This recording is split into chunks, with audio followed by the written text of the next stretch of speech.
Hello and welcome. We found this in the public domain, public access. No copyright infringement was intended. This is titled Joseph Smith and the Beginning of Mormonism. Richard L. Bushman, the author.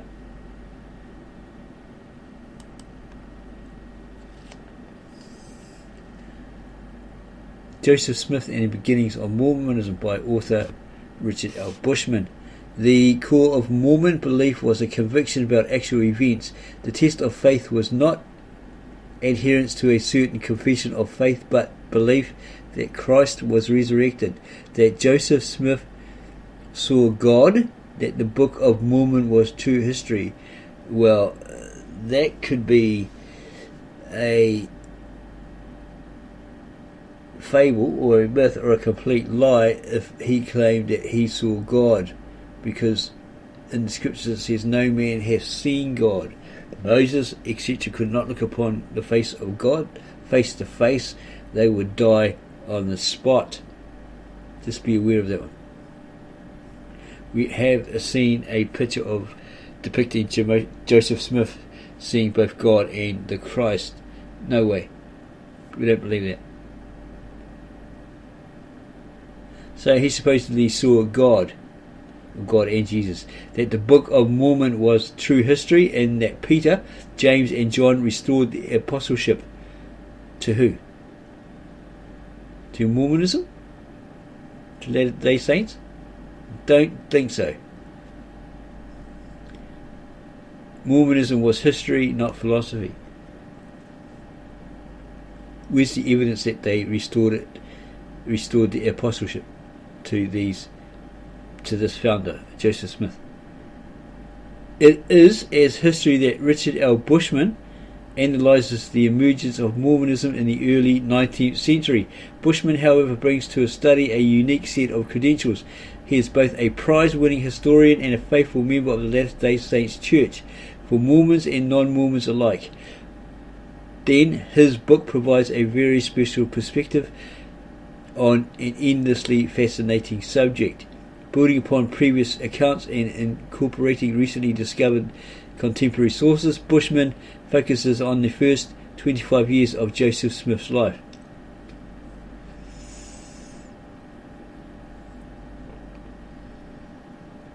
Up to his move to Kirtland, Ohio, USA in 1831. Bushman shows how the rural Yankee culture of New England and New York, especially evangelical revivalism, Christian rationalism and folk magic, both influenced and hindered the formation of Smith's new religion. Mormonism, Bushman argues, must be seen not only as the product of this culture, but also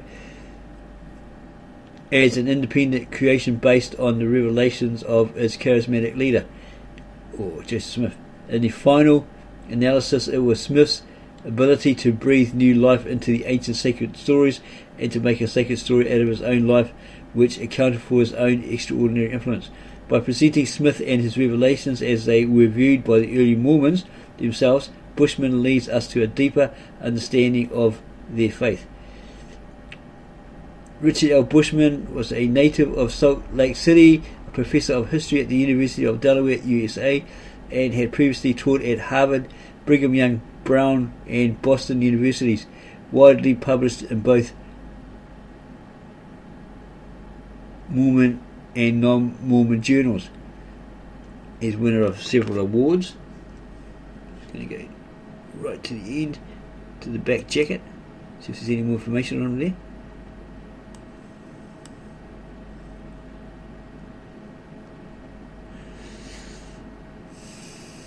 Okay, we actually have Wikipedia here, where it says that he served the president of the Mormon History Association.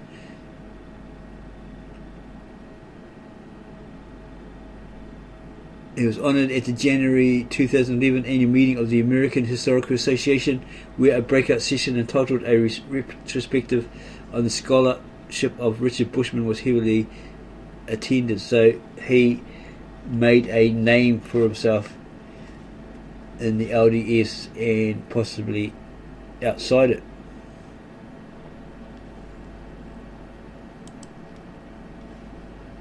Okay, we didn't see any more information on the back. Check it.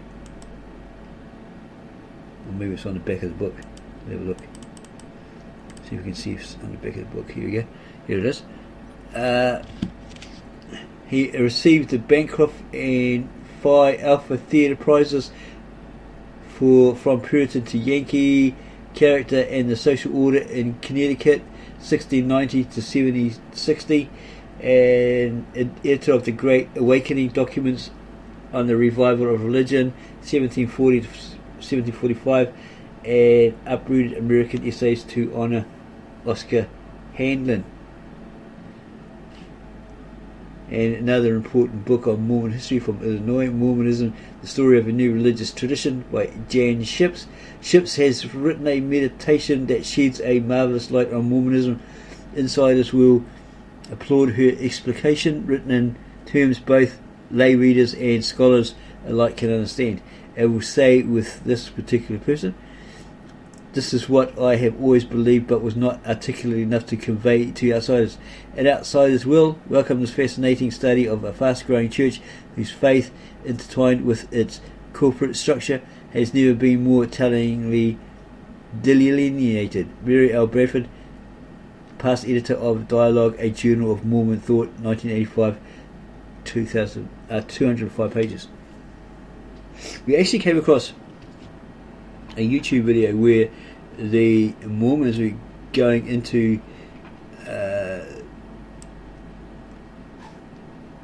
these Arab nations and talking with people about the Christ, the LDS, Mormon Church, etc., and they got a pretty good reception. Okay, here is the contents page.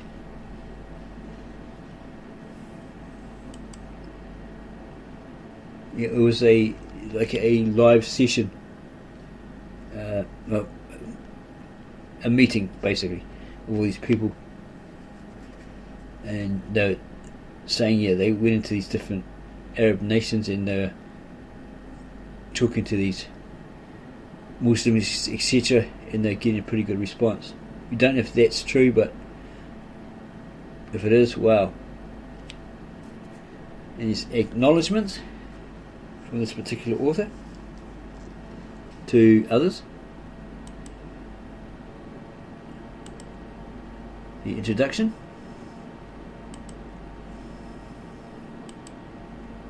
In the first stages of composition, this book was titled The Origins of Mormonism.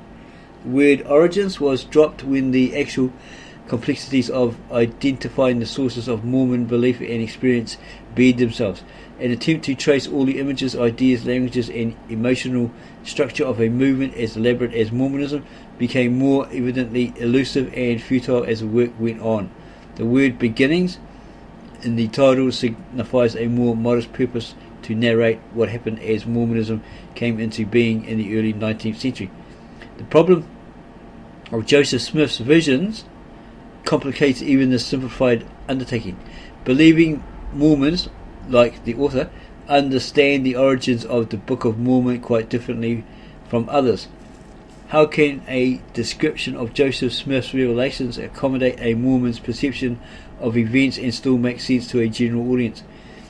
The author's method has been to relate events as the participants themselves experience them, using their own words where possible.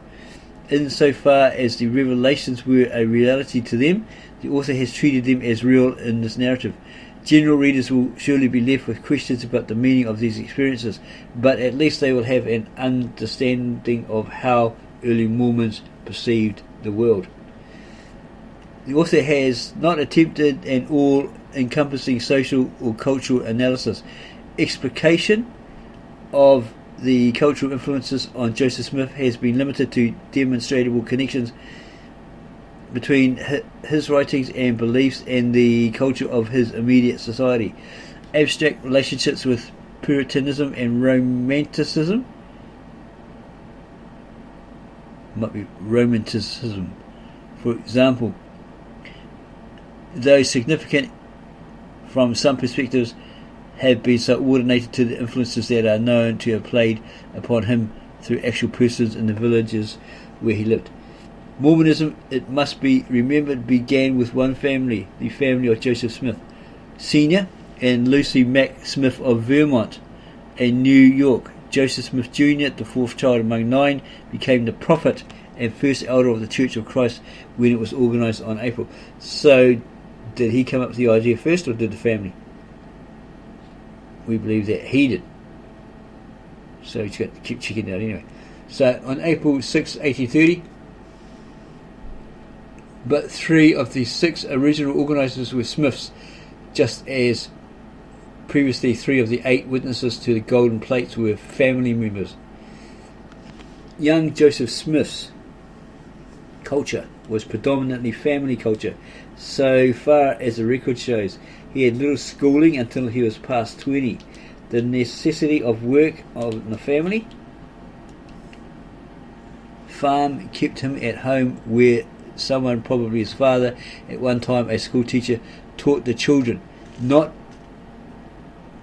is there a record of church attendance until religious excitement stirred the neighbourhood in his early teen years. As a boy and youth, Joseph was almost entirely under the influence of his family and a small circle of acquaintances in the villages of Palmyra and Manchester, New York. On both the mother's and father's sides, family culture had borne the strains of migration for 2 generations. Joseph Smith's grandparents were among the large number of migrant pioneers who left the fringe of settlements along the New England coast after the middle of the 18th century to clear farms in the heavily forested interior. After a century of relative stability in New England's population, a combination of crowding and better opportunities propelled many young men west and north in search of new land. In the 1760s, Solomon Mack, Lucy Smith's father, left Lyme at the mouth of the Connecticut River for New Hampshire and northern Massachusetts in the 1700s. S.A.L. Smith, Joseph Smith Jr.'s paternal grandfather, moved from Topsfield, Massachusetts, just north of Salem, to New Hampshire and later to Vermont. Joseph Smith's parents, Joseph Smith Sr. and Lucy Mack, met and married in Tunbridge, Vermont. When the Smiths moved to Palmyra, New York in 1816, they chose an area settled for 25 years but still heavily forested. Young Joseph spent his teenage years cutting trees, burning brush and ploughing virgin soil. In a newspaper interview in 1843, Joseph said that when he became confused about the churches as a boy, he chose a place in the woods where his father had a clearing and went to the stump where I had stuck my axe when I had quit work, and I kneeled down and prayed. The removal from old settlements to new ones separated the Smiths and the Macks from the religion of their fathers. Most 18th century New England towns had one dominant church, the Congregational, still deeply imbued with Calvinist theology and committed to strict church discipline. As new parishes grew on the town periphery, they modelled themselves after the patent church, or the parent church.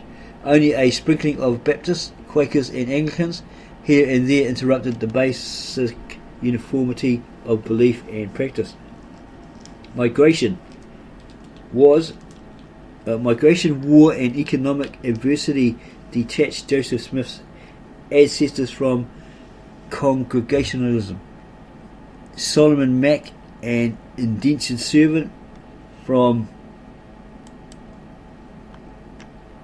age 4 to 21, learned no religion from his master and lived without religion until age 75, when he was at last converted. His wife, the daughter of a deacon in the Congregational Church, taught her children to worship, but apparently without formal church connections. Her daughter Lucy was not baptized as a child and joined no church until she finally became a Presbyterian in Palmyra around 1820.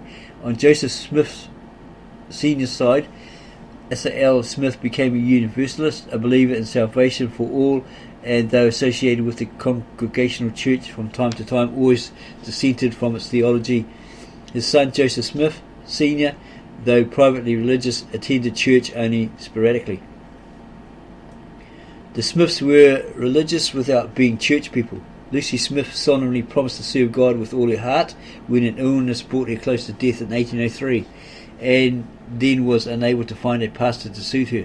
She at last persuaded a minister to baptize her without requiring church membership. For 70 years she read the Bible and prayed with her family before becoming a Presbyterian. Although averse to ministers and churches, Joseph Smith Sr. had 7 inspirational dreams over a span of years, all exhibiting a desire for belief, healing and direction, all showing dissatisfaction with religion as it existed. The multiplication of denominations complicated the problem. There were 5 churches vying for members in Palmyra in 1820, in contrast to the traditional uniformity in New England towns. To Smith's eyes, the religious world was in turmoil, marred by hypocrisy and corruption, far removed from the purity and simplicity of the Bible. In its precarious descent to Joseph Smith Jr., the Calvinism of his forefathers lost its strength. Asa L. Smith's universalism was explicitly heterodox, and all along the line Calvinist belief was diluted by Joseph Smith's generation. The family could scarcely connect with mainstream Protestantism, which in the 19th century was absorbed with evangelical revivalism. Revivalism depended on a Calvinist sense of alienation from God and the belief that grace alone could redeem people. Without the theological foundation, the Smiths could not respond and were destined to live along the margins of evangelical religion. On the strength of revival conversions, the Baptists and the Methodists grew from tiny minorities in 1780 to the most populous Protestant churches in 1850. Congregationalists and Presbyterians were not far behind. Every major city and almost every rural town saw not just one revival, but a succession of them in the decades after 1800. No Smiths of Joseph Sr.'s family were converted. Solomon Mack underwent a classic spiritual rebirth in Vermont in 1811, and for a time Lucy and Joseph attended meetings, but Joseph Sr. soon withdrew and Lucy did not persist. Lucy and 3 of the children were sufficiently caught up in the revival in 1820 to join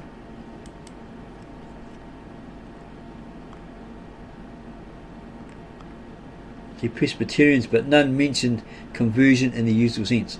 Joseph Smith Jr. complained that he wanted to get religion too, wanted to feel and shout like the rest, but couldn't feel nothing.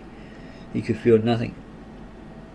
Aspects of the first vision resembled a conversion experience, the forgiveness of sins and the joy and elation afterward, and Joseph may have first interpreted the experience as conversion, but in later accounts the conversionist elements faded in the telling, and the opening of a new dispensation overshadowed all else.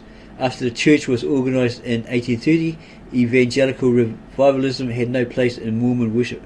Mormon theology, as it developed in the Revelations and in discourses, showed few signs of having wrestled free of Calvinism. A common biblicism united Mormonism and Calvinism, but Calvinism did not establish the framework for Joseph Smith's thought. The Smiths were more directly affected by Enlightenment skepticism than by Calvinist evangelicalism. Skepticism had influence within the family itself and figured still more largely in the village through newspaper editors and other local intellectuals.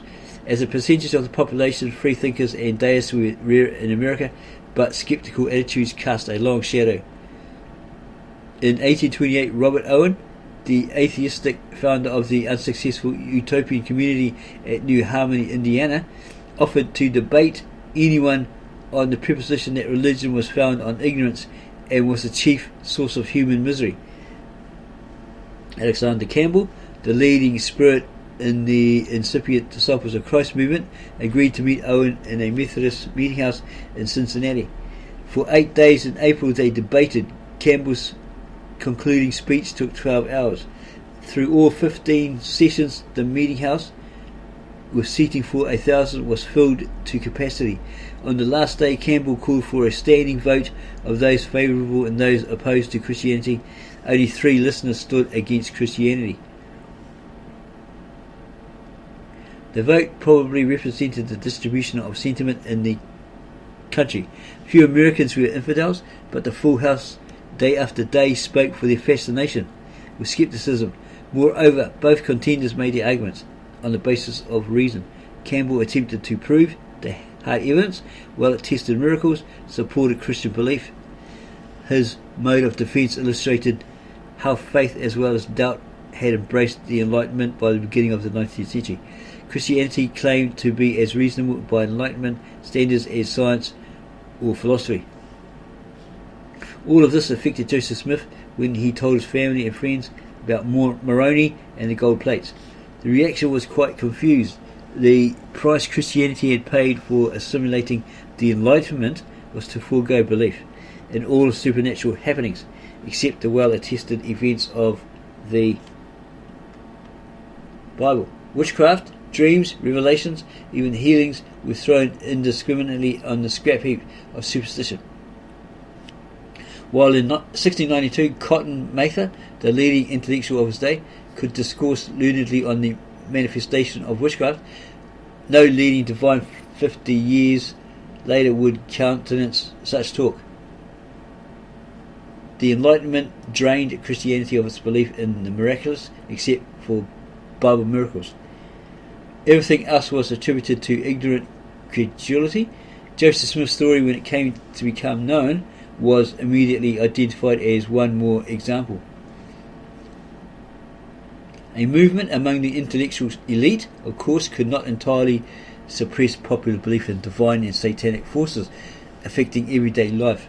Common people, surreptitiously to some extent, still entertain traditional beliefs in water witching and in spells to locate hidden treasure. Many more yearned for a return of the miraculous powers of the original Christian Church. A group of practitioners of traditional magic in Palmyra thus reacted quite differently from the newspaper editors to Joseph's story of the golden plates and a protecting angel. They saw Joseph Smith as one of them, tried to absorb him into their company, and grew angry when he drew back. Joseph was assaulted from two sides in the struggle between modern rationalism and traditional supernaturalism. He had to answer to demands for proof from the newspaper editors and ministers on the one hand, and extricate himself from the schemes of the Palmyra magicians and money diggers on the other. At times his closest followers and his own family were confused. One of Joseph Smith's tasks in the years before 1830 was to define his calling and mission so as not to be misunderstood, and to set his own course apart from rationalism or superstition. The perspective of this work is that Joseph Smith is best understood as a person who outgrew his culture. The usual purpose of historical analysis is to depict persons and ideas as the sum total of the historical forces acting on them. Mormonism has customarily been seen as the product of the culture emanating from upstate New York and Puritan Yankee New England. The shortcoming of this form of analysis is that it exaggerates similarities and suppresses differences. Everything in Mormonism that resembles the local culture assumes importance, and everything unusual fades into insignificance. The original and innovative, a great deal of what is most interesting, are obscured. The viewpoint of this book is that parts of early Mormonism did resemble aspects of the environment, other parts were alien and peculiar. In some passages, the Book of Mormon and the Book of Moses appeared to come from another world entirely. Single-minded attribution of these works to upstate New York culture blinds us to many of their most interesting qualities. We can understand Mormonism better if it is seen as an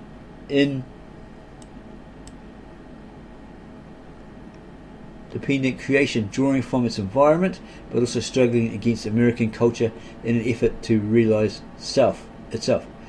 Joseph Smith astounded and offended the people of Palmyra. His achievements, even before he left New York, were hardly what they expected from the son of Lucy and Joseph Smith Sr., when he was just 24. He organized a church, published a large and complex book of sacred writings, and began to teach a Christian gospel familiar yet strange. All this All this is more than could be attributed to their own small town rural culture. Mormonism appeared to be, as the scripture said, a stone cut out of the mountains without hands.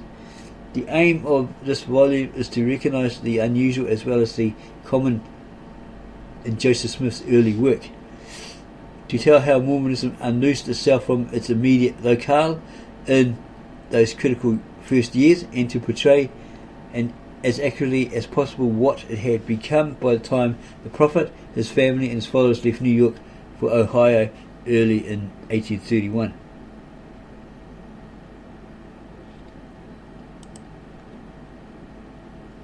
And it talks about the Joseph Smith family. Lucy Max Smith bade farewell to her sons Hiram and Joseph a few days after their deaths in Carthage in June 1844. Willard Richards had brought the bodies back to Nauvoo, and after the corpses were washed and dressed in burial clothes, the Smith family was admitted to the room. I had for a long time braced every nerve, Lucy wrote, roused every energy of my soul and called upon God to strengthen me. But when I entered the room and saw my murdered sons extended both at once before my eyes, and heard the sobs and groans of my family and the cries of father, husband, brothers from the lips of their wives, children, brothers and sisters, it was too much. I sank back, crying to the Lord in the agony of my soul, my God, why hast thou forsaken this family? At that moment, scenes of sorrow and distress through which they had passed together flashed through her mind, and she recalled the innocence and sympathy which filled their guileless hearts. The two young men seemed to say, Mother, weep not for us, we have overcome the world by love. Lucy thought back on a promise she had received in Missouri that in 5 years Joseph should have power over all his enemies. The time has elapsed, she wrote, and the promise was fulfilled. 6 months later, Lucy began the narrative that contains most of what is known of the early life of Joseph Smith. She was 68, afflicted with disease and infirmities, and burdened with sorrow brought on by the cruelty of an ungodly and hard-hearted world. Within a month she had lost 3 sons, Joseph and Hiram by vigilante bullets at Carthage, and Samuel from fever contracted while trying to escape the mob. Of her 7 sons, only the unpredictable William survived. Joseph, her husband, had died in Nauvoo 4 years earlier. She lived with a daughter, or with Emma, the prophet's wife, who carried Joseph Jr.'s unborn son. It was a troubled and uncertain moment for the church. The question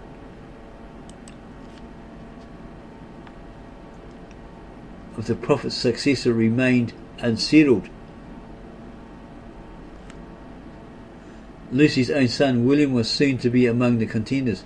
The Gentile countryside expected the kingdom to crumble and the saints to disperse. When they proved inconveniently adamant, the mob rose again and forced the Mormons to flee. Lucy could not ease her own pain with the thought of the church's favourable prospects.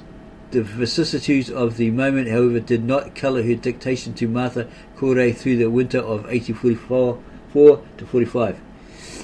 Infirmities and sorrows had not dampened her spirits. The words flowed easily. One crisply told story after another covered the pages. Her narrative remains the central source for the early life of Joseph Smith. Lucy Smith's reactions to the sorrows and distresses of her life was indignation, not regret. When she recollected the murder of her sons, she wrote, "My blood curdled in my veins." In the closing lines of the book, she consigned the malicious and indifferent government officials who had darkened her family's lives to the judgment of God. Lilburn W. Boggs, Thomas Carlin, Martin Van Buren, and Thomas Ford. She was a proud, high-strung woman, belligerent when she had to be, capable of anger, grief, and sublime confidence in the final triumph of the innocent. She concluded the sketches like a Book of Mormon prophet. "And I shall leave the world to judge as seemeth them good concerning what I have written. But this much I will say, that the testimony which I have given is true and will stand forever." Lucy's pride did not arise solely from the overawing achievements of her most famous son, The name of Joseph Smith Jr. is not mentioned in the narrative until page 56. On the first page of the original draft, she cast a momentary glance in its direction with the observation that one reason for undertaking her sketch was her familiarity with some whose lives and death excited curiosity in the minds of those who knew them. Even that slight acknowledgement was omitted from the final draft, so it be taken out, erased, or removed. Nor was Joseph's birth accompanied by signs or portents as Lucy told the story. She announced simply in the course of narrating other matters that in the meantime we had a son, whom we called Joseph, after the name of his father. He was born December 23, 1805. I shall speak of him more particularly by and by. Joseph's revelations and writings, his part in constructing the city of Nauvoo, the tens of thousands of followers, the high honour and respect paid him by men of the strongest character, and did not overwhelm Lucy Smith's narrative. The Smith family as a whole, more than any single individual, stood at the centre of the story, its hardships, triumphs, sorrows and happiness. Lucy's pride was the pride of family. Her spontaneous reaction when she saw the bodies of Hiram and Joseph was, my God, why hast thou forsaken this family? Her narrative began with her father Solomon,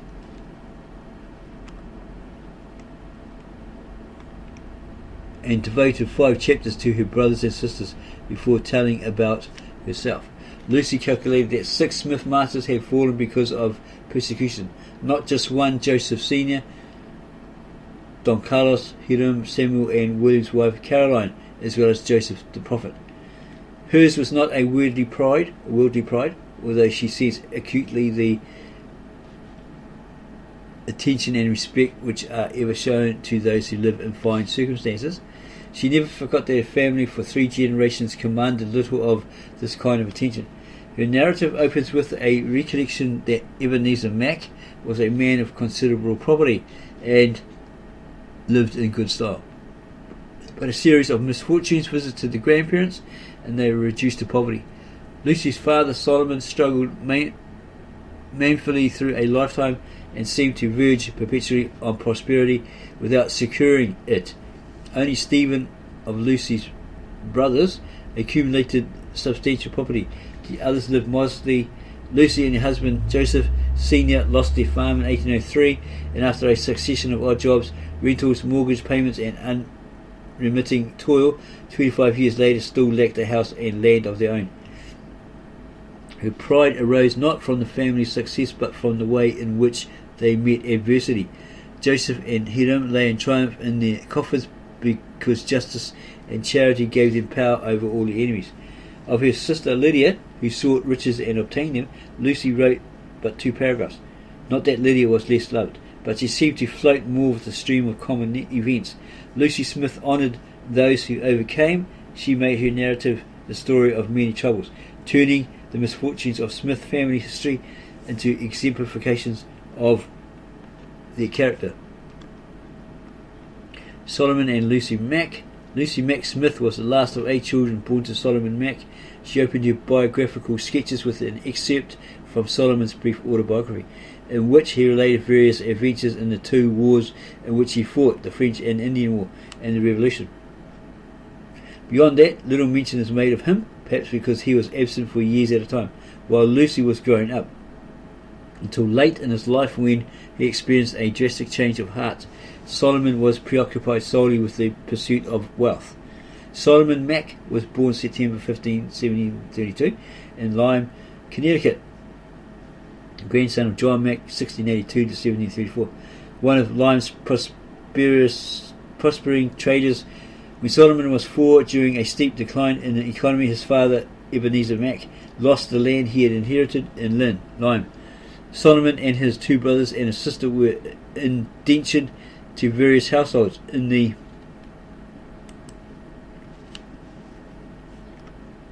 village, so they were passed on different households, right?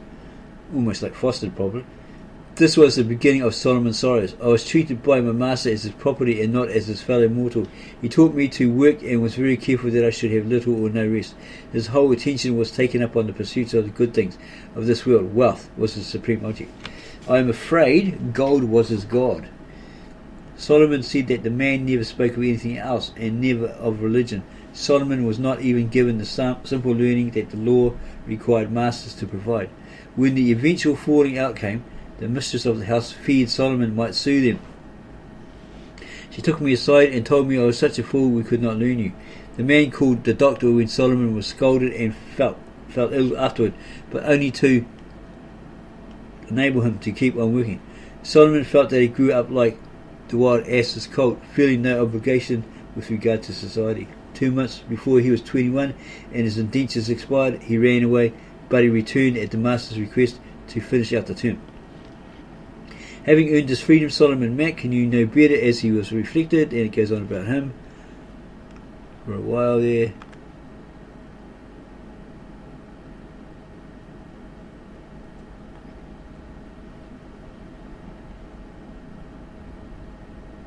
What had Solomon Mack to show for his enterprise in 1775 at age 43?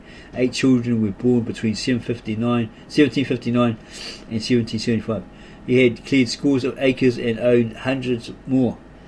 He had risked his capital and labour in a variety of ventures, and yet his terse comment that, despite all his efforts to make himself great and happy, the Lord would not suffer him to prosper, tells a sad tale. Although Solomon owned land in Gilsum and was not penniless, industry and ingenuity had not brought to its accustomed rewards. Why? Solomon's own analysis probably becomes close to the truth. Life in 18th century America was mined with hazards beyond the capacity of calculation or hard work to avoid. At Granville he gashed his leg while felling trees, and the man hired to raise the required houses, while Solomon recovered left with his wages before finishing the job. 1,600 acres were forfeited, and Dr. Bills ate further into Solomon's resources. Although the New York cargo fetched a good price, a gale damaged the vessel on the return trip. Solomon limped into a Long Island port and returned home without the boat or the profits. Subsequently, a broken wrist halted his labours and brought more doctor bills. Time after time, the vicissitudes of nature and the vices of human nature defeated his efforts. And Lucy Mack was born in Gilsum, New Hampshire, July 8, 1775, when the town was still a primitive frontier. It goes more into Solomon Mack.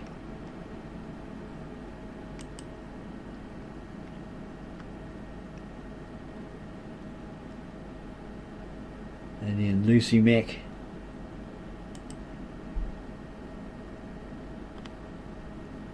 And then their children, family life, so forth. And Asa L. Smith.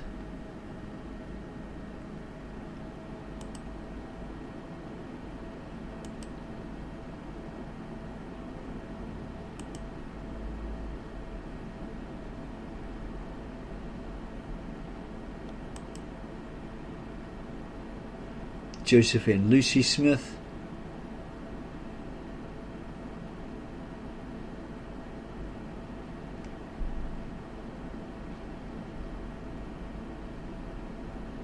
Is this Joseph Smith Senior or Junior? Yeah, it must be Joseph Senior. And Lucy Mack, who married him, so she became Lucy Smith.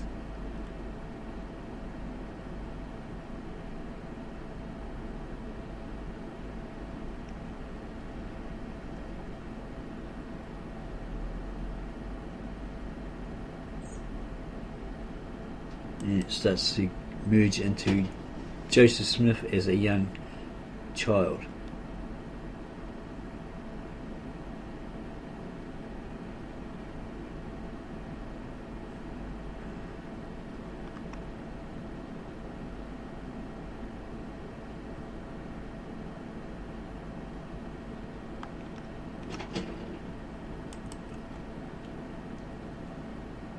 Okay, still goes on about Lucy Smith and the family life when Joseph Smith was young.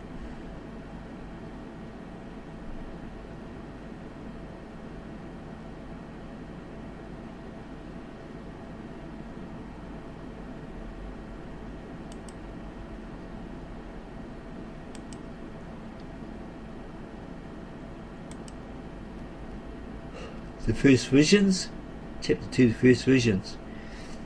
Probably the first visions of Joseph Smith Jr.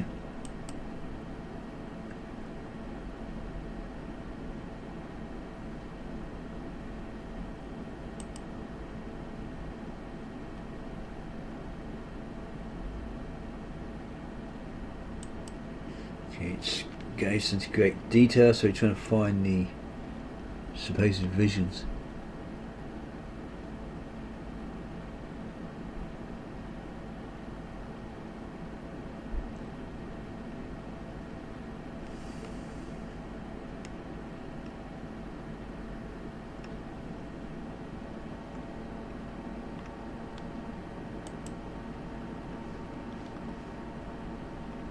Still going on about Lucy Smith.